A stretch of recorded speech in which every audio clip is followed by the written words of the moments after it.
Hi guys! Welcome back to Iwish and USA Tito today. Dahil nag-crave ako ng pakbet for today. This is my pakbet.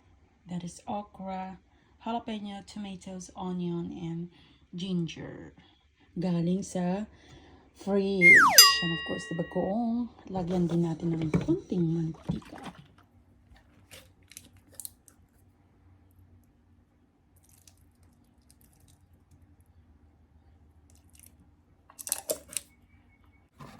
And the secret ingredients is sardines.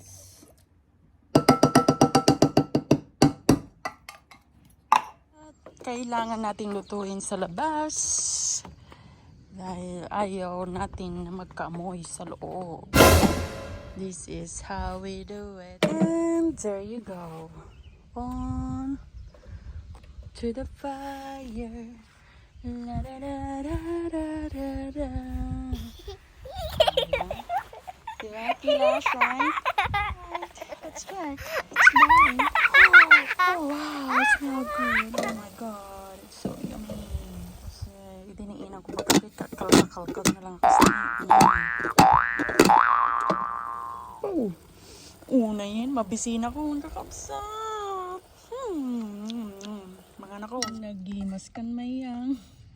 Patingila. Wag tilmon-tilpon yaw. Tapos kape. Perfect. Uri naksit ka. Kading ka. Mga anak. Let's see. First time mukbang.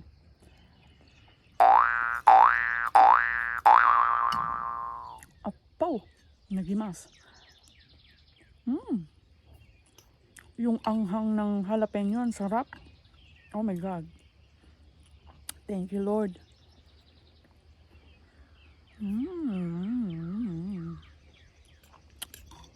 Oh my God, ang sarap. The best.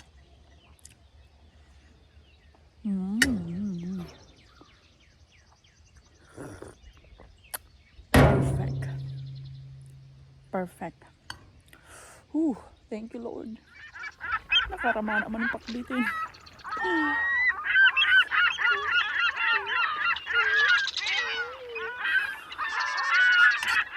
Bakit ko mati? Paryana, naglipata. Kawang parya giref.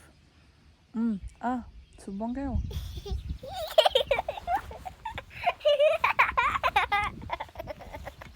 Paryana, dapat nagsakit akong.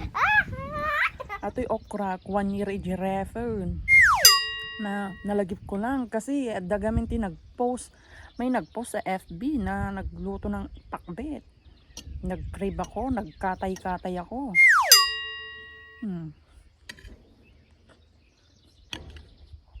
Sold.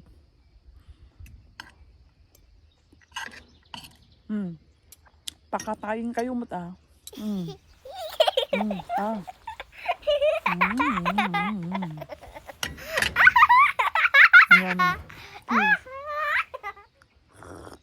Yamanak, salamat. Thank you for watching.